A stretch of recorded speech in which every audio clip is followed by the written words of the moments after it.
बहुत बढ़िया बात है। भगवान कृपा करे और हमें हर जगह से ठोकर मिले। ये बात विषयी पुरुष की समझ में नहीं आएगी। कोई हमें आदर न दे, कोई हमें अपना कहने वाला न हो, तो हमारा मन भाग पड़ेगा गोविंद की तरफ, क्योंकि ये बिना सहारा लिए चल नहीं सकता। हृदय का एक विषय है, वो किसी न किसी का सहारा लेके ही चलता है। किसी व्यसन का, किसी व्यक्ति का, किसी भोग का, किसी न किसी को देख लो आप हृदय से। बस इसके यही सहारे काटने हैं, काटने। और पूर्ण ये सब सहारे एक जगह पूर्ण हो जाए, भगवान का सहारा, लाडली जू का सहारा। जिसके पास न विद्या है, न कोई गुण है, न धन है और न कोई सहारा देने वाला है, वो जिसकी तरफ देखता है सब ठोकर मार देते हैं। सबने जिसको त्याग दिया है, अगर वो कहीं संत कृपा से भगवान की शरण में आ जाए, ऐसा प्रभु की शरण ले ले, प्रसिद्ध गुण माश्रित सुजना, भगवान उसमें जो सुजन महात्मा जन है, उनमें जो गुण होते हैं वो सब भर देते हैं उस शरणागत में। दिव्यता आ जाती है और विश्व विख्यात उसे कर देते हैं। फिर भगवान का शरणम यम तेपी प्रसिद्ध गुणमाश्रित सुजना विमुक्तास्तम। जो बिल्कुल गुणहीन था, धनहीन था, विद्याहीन था, सब ठोकर मारते थे, कोई सहारा देने वाला नहीं था। ये सब इस मानो ये हमारे ही जीवन की बात कही जा रही है। हम सब, अगर आप भ्रम से मान रहे हैं कि आप में कुछ, अपने तो इस जीवन जो लिखा है वही जीवन था, कुछ किसी योग्य नहीं, तो क्या कह रहे हैं? जब भगवान की वो शरण में आया तो सारे वो गुण भर दिए भगवान ने जो एक दिव्य महात्मा में होते हैं। और क्या किया? उसे विश्व विख्यात कर दिया। और क्या किया? बोले विमुक्तास्त्रम, जो जीवन मुक्त महापुरुषों की स्थिति, वो स्थिति प्रदान कर दी, किसी अन्य साधन से नहीं, एकमात्र शरणागति से। ऐसे हैं हमारे भगवान श्री कृष्ण। मैं प्रणाम करता हूं। वंदे यदुपति मोहम कृष्ण ममलम। निर्मल बना करके जीवन मुक्त परमहंसों की स्थिति प्रदान कर भगवान को देने में कोई दुर्लभ बात है क्या? शरणागति। हे मत भटको इधर उधर। शरणागति बहुत जोर का विषय है, ये समझना है। भगवान कहते हैं क्या करना है, क्या नहीं करना है, अब तुम्हारे ऊपर ये भार नहीं रहा। बहुत ध्यान से सुनोगे तो आनंद आ जाएगा। तुम्हें ये बात कोई समझाएगा भी तो नहीं समझ में आएगी कि अब तुम्हारा कल्याण नहीं होने वाला। अरे ऐसा ऐसा करे तब जीवन मुक्त होता है। आपको विश्वास नहीं मानना, यहां बात सुनो, उसको बैठा लो। क्या करना है, क्या नहीं करना है, ये तुम्हारी जिम्मेवारी खत्म। अब वो क्या कराना है, कहां पहुंचाना है, ये जिम्मेवारी प्रभु की हो गई, क्योंकि आप शरणागत हो। बिल्कुल बैठा लेना हृदय में, कभी डरना नहीं, कभी संशय मत करना।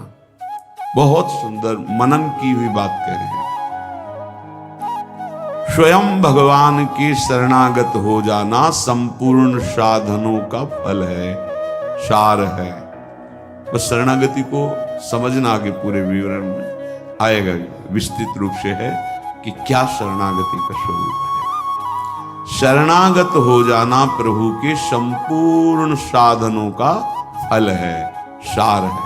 जैसे भक्ति के 9 विशेष स्वरूप है श्रवणम कीर्तनम स्मरणम विष्णुपाद सेवनम अर्चनम वंदनम दास्यम सख्य।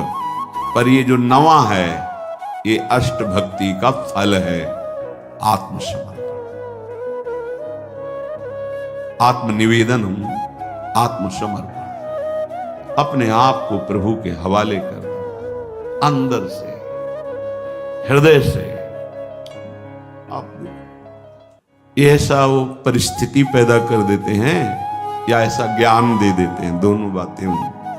पूर्ण समर्पण तभी होता है जब अशरण हो जाता है, हर जगह धक्का, कोई सहारा देने वाला नहीं, उसके पास कुछ नहीं, कोई अगर उसकी तरफ से निकलना चाहो तो हटकर दूर खड़ा हो जाएगा, कहीं कुछ मांग न ले, कहीं कुछ कह न दे, ऐसा तिरस्कृत उसे विश्ववंदनी बना देते भगवान। पक्का केवल शरणागति बहुत बड़ा स्वरूप है शरणागति का। ये संपूर्ण साधनों का सार है। शरणागत भक्त को अपने कल्याण के लिए कुछ भी करना शेष नहीं रहता। सुनते जाना, जैसे पतिव्रता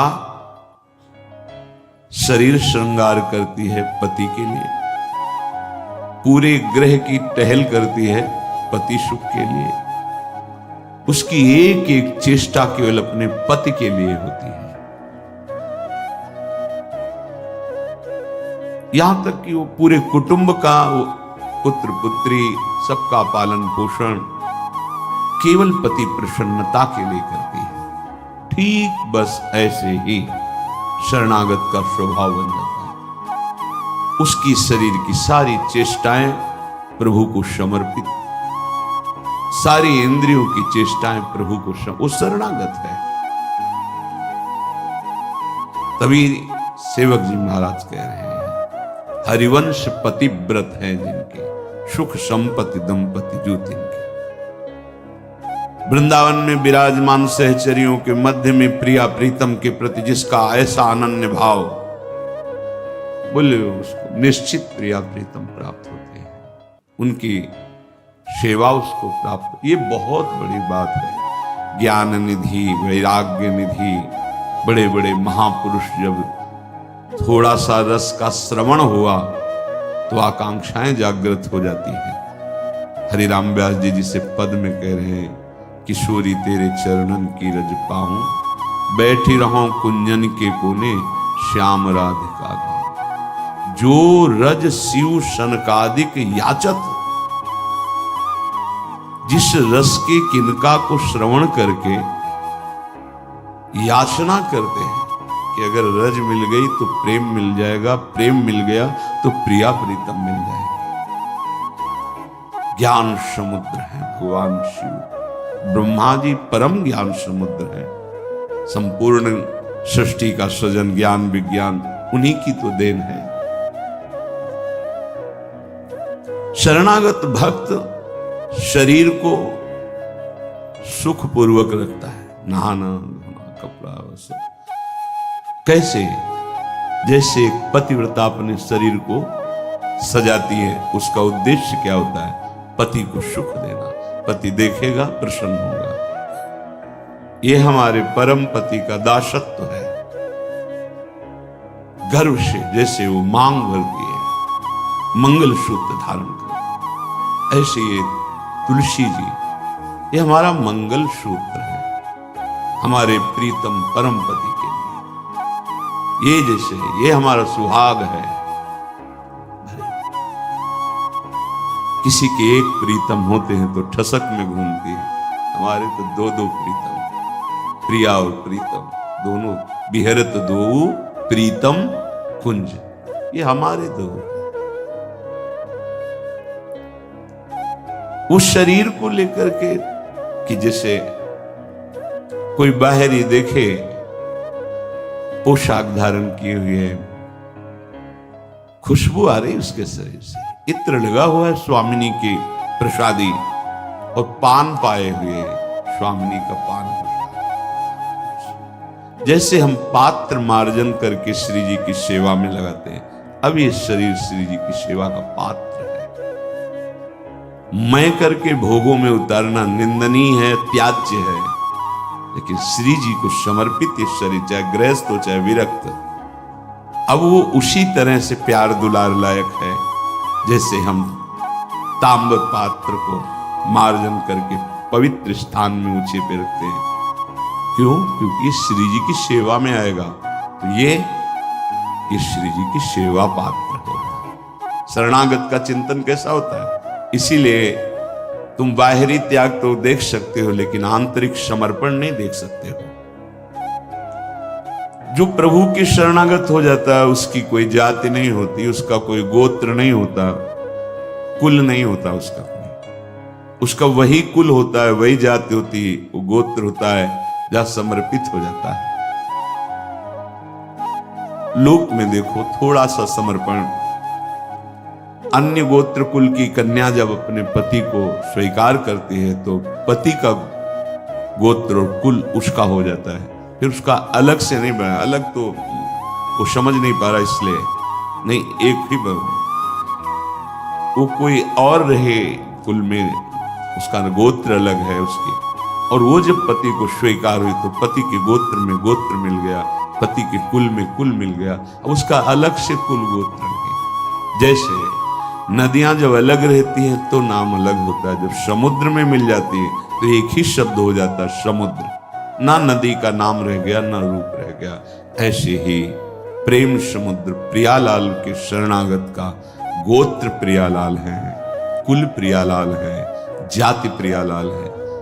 इसलिए हमारे प्रियालाल की शरणागति में कभी किसी से नहीं पूछा जाता आपका गोत्र क्या है, कुल क्या है, कौन सी, हमेशा आप हमारे प्रभु के अंश हो, प्रभु के शरणागत होना चाहिए। शरण होइए, बिल्कुल समान व्यवहार आपके साथ होगा, उसमें थोड़ी भी व्यवहार में कि आप इस जात के हैं तो आप इस सेवा में नहीं आ सकते, नहीं। देखो ना, किसी का परिचय नहीं कि आप किस जात के, किसी का परिचय नहीं। 10 वर्ष से आप सेवा में हो, किसी का परिचय नहीं। ये यहां मात नहीं, मात है आप प्रभु के हो, बस प्रभु के हो के अपने जीवन को प्रभुमय बना दो। सेवक जी महाराज कहते, श्री हरिवंश सुगोत कुल देव जाति हरिवंश। हरिवंश का तात्पर्य वृंदावन में विराजमान सहचरियों के मध्य में प्रिया प्रीतम, यही हमारे गोत्र हैं, यही हमारे कुल है, यही हमारी जाति है, यही हमारी साधन है, यही हमारी सिद्धि है। श्री हरिवंश सुगोत कुल देव जाति हरिवंश, श्री हरिवंश स्वरूप हित रिद्धि सिद्धि हरिवंश, सब कुछ प्रिया प्रीतम। ऐसे ही प्रभु के चरणों में समर्पित जो हो जाता है वो निश्चिंत हो जाता है, निर्भय हो जाता है, निशोक हो जाता है, निशंक हो जाता है। उसके हृदय में किसी भी तरह की कोई चिंता, भय, शोक ये नहीं रह जाता है। पर ये होता वही उसी को है जो संपूर्ण आश्रयों का त्याग करके एकमात्र भरोसा ले लेता है प्रियालाल का, प्रभु का। अब ध्यान से सुनना, जब प्रभु के आप आश्रित हो गए तो अब तुम्हारे अंदर ये चिंता, ये शोक नहीं होना चाहिए कि अभी मेरे अंदर तो भाव सुधरे नहीं। बहुत सुंदर विषय है, हमें कोई उन्नति तो दिखाई दे नहीं रही है, हमारा शरीर भी। समर्पण किसको कहते हैं? शरणागत किसके हुए हो? किस बात के शरणागत हुए हो? ये शरणागत का प्रधान साधन भगवत प्रेमी महात्माओं के संग से ये होती शरणागति। हनुमान जी नाम जपते, भगवत आश्रित, ऐसे नाम जापक भगवत आश्रित विभीषण जी ने जब हनुमान जी को देखा, उसी समय निश्चित हो गया कि प्रभु ने मुझे स्वीकार किया। और उसी समय से नींव पड़ गई कि अब प्रगट में प्रभु की शरणागति हो जाएगी। नहीं तो साधन तो चल ही रहा था विभीषण जी का, लेकिन शरणागति की बात नहीं थी। परम नाम जापक, परम आश्रित हनुमान जी के दर्शन संभाषण से हृदय प्रफुल्लित हो गया कि प्रभु मुझको भी स्वीकार कर लेंगे। अंततो गत्वा विभीषण की शरणागति पुष्ट हुई, भगवान स्वयं स्वीकार किए। शरणागति होती ही संत कृपा से है। अगर महापुरुषों का संग न मिले तो यहां तक पहुंच ही नहीं हो पाएगी, विविध साधनों के जाल में फंसे रहोगे। बहुत ध्यान देने की, हम लोग यही परेशान होते रहते हैं। हमारे भाव नहीं बढ़े, हमारी वृत्तियां नहीं सुधरी। भगवद आश्रित हो, नाम जब चल रहा है ये पकड़ना है तुम्हें, यही शरणागति का स्वरूप है। आश्रित है और नाम जो। अब हमारे भाव बढ़े ना बढ़े, वृत्तियां ठीक हो ना ठीक हो, ये हमारा विषय नहीं है। बहुत महापुरुषों के वचन और ये हृदय की बात कह रहा हूं। जब साधना के समय कहते तो हम यही कहते कि हम तो अब अपने हृदय की बताएं, बस हम इतना ही साधन अब जानते हैं। दाम में छोटी कुटिया, महाराज जी इसका मतलब मैं नहीं समझ पा रहा। करते तो हम लोग भी ऐसे हैं, पर मतलब कुछ फर्क तो, मतलब इसका मतलब क्या? हम कहा देखो मतलब तो नहीं समझा सकते, पर इतना कह सकते हैं कि जबान से अगर कुछ निकला तो श्री जी, शरीर से कुछ हुआ तो श्री जी की इच्छा। अब न इच्छा रह गई है और न मैं रह गया है, वो सब समाप्त हो गया है। अब कैसे कब कहां हुआ पता नहीं चला। जैसे तुम्हारे किशोर अवस्था में मूछ किस तारीख को निकली पता चला? मूछ भैया 9:10 में मूछ निकली थी, अमुक तिथि तारीख पता। वो आपे की तो निकली, क्यों नहीं पता? ऐसे आपे की तो शरणागति कब और कैसे हो गई पता नहीं चला। निहाल हो गए। सच्ची कहते जो दहाड़ते हैं ना, ये शरणागति है। शरणागति, सिर्फ शरणागति, मेरी लाडली की शरणागति। कभी कभी जब आसन पे बैठे होते ये कभी कभी आते थे, महीने 2 महीने भाई सुनो सुनो, बहुत हम तुम्हें सार की बात मुरारी बता रहे हैं, बस बस शरणागति, आश्रित हो जाओ। लाखों बार केवल लेके यही सब, आश्रित हो जाओ, भगवद आश्रित हो जाओ, सब संभाल लेंगे, सब वो ठीक कर दे। ये ऐसा संग का रंग चढ़ता है, सब छोड़ के शरणागति। शरणागति अंदर से है। उसके कठोर व्यवहार करके भी